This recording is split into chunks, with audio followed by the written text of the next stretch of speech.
Welcome back to the Wargrove World. In today's video, we're going to be talking about the Lumineth Realm Lords Battleline options.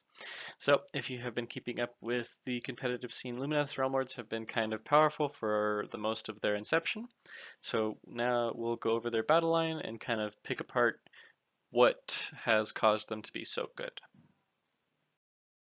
First up, we have the Venari Aurelian Wardens. These are your standard spear infantry, and in fact, these are the only base battle line options you have. There's some funky technical stuff with the uh, Aurelian Sentinels and Dawn Riders, but we'll go over that when we get to them.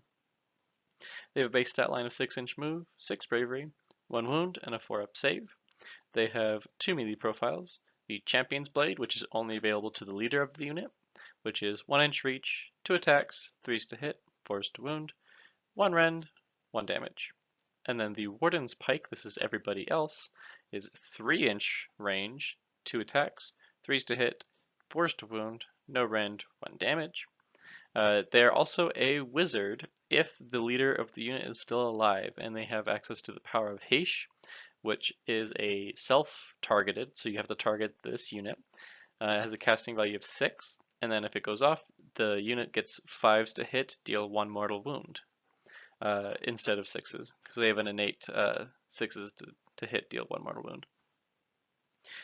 Once per battle, they can huck a soul fire flask at an enemy. On a 2-up, it deals D3 mortal wounds.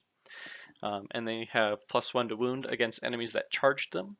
And also, this isn't on their war scroll, but this is a Lumineth Realm Lord's allegiance ability called Shining Company, where if 2 models are base to base, or if every model in the unit is base to base contact with 2 other models, they get a -1 to hit them, but they cannot run or charge, and they can only pile in 1 inch.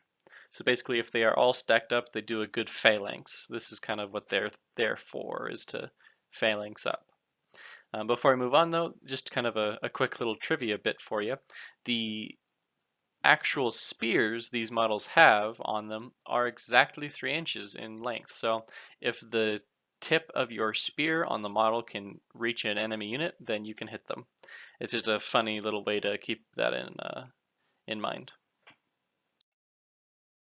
So these guys are great infantry units. They are good for holding the line, as well as dishing out a fair amount of damage with their 5s and 6s to hit, deal mortal wounds. And that's where most of your damage is going to come from, is the 5s and 6s mortal wounds.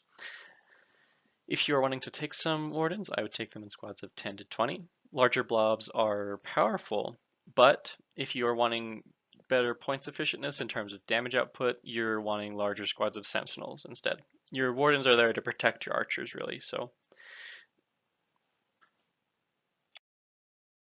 And here are these Sentinels. So here's the wacky bit that I was telling you about. What makes these guys battle line is for every other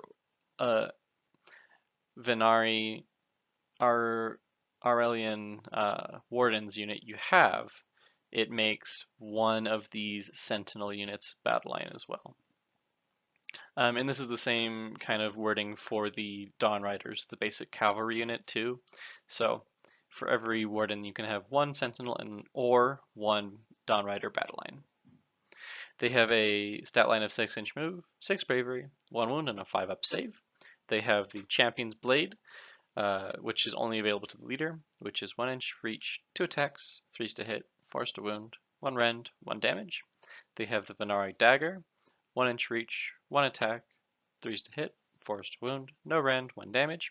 And then here's where it's at, the missile profiles. They have 2 profiles, either the aimed shot or the lofted shot.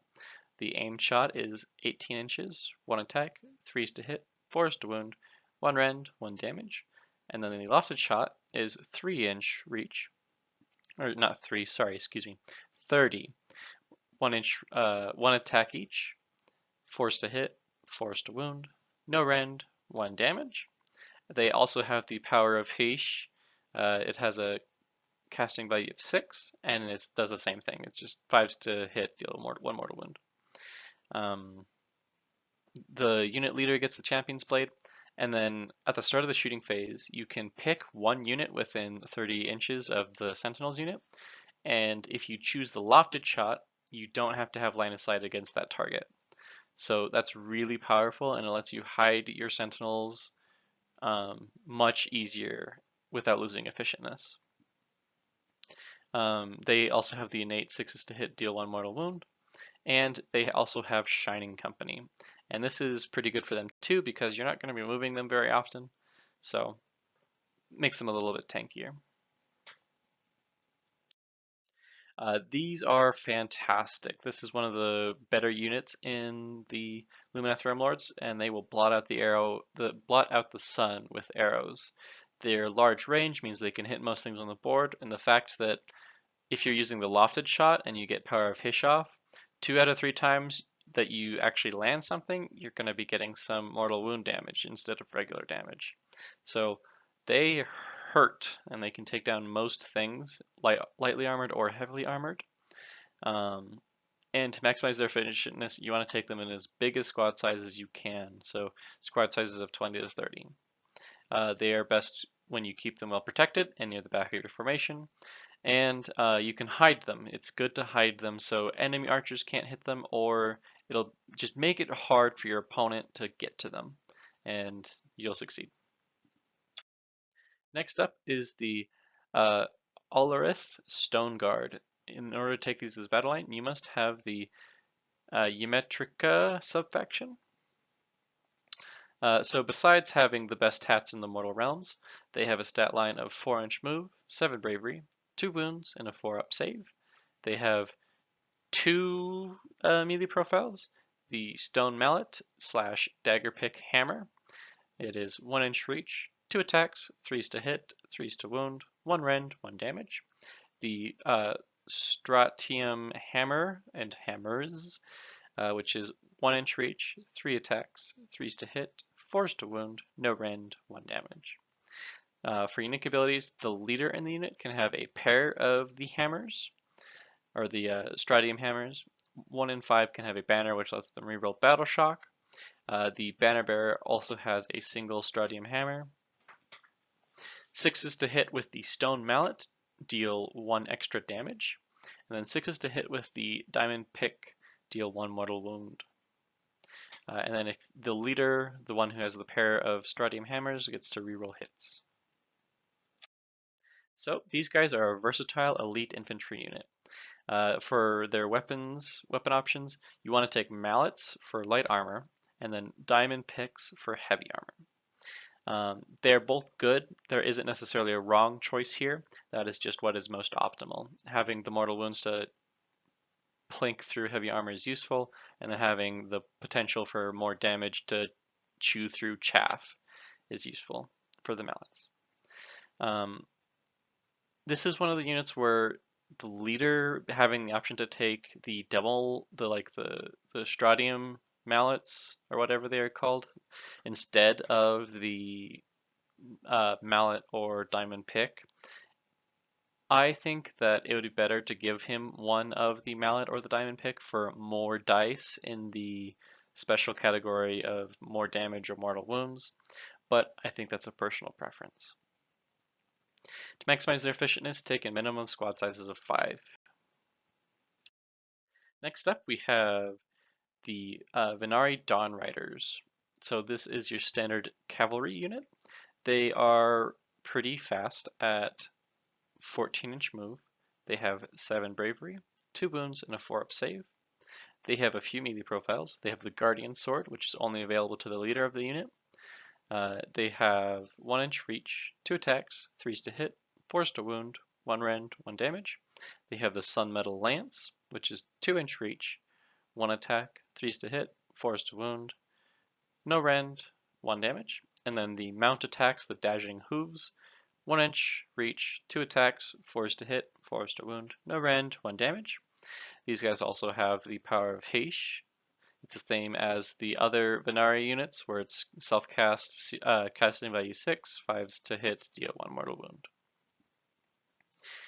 And this applies pretty much only for these guys, but the Power of Hish and the 6s to hit does not count for the dashing hooves or the mount attack. It's only the Sun Metal Spear and the Guardian Sword. Speaking of the Guardian Sword, the leader is the only one that has access to it.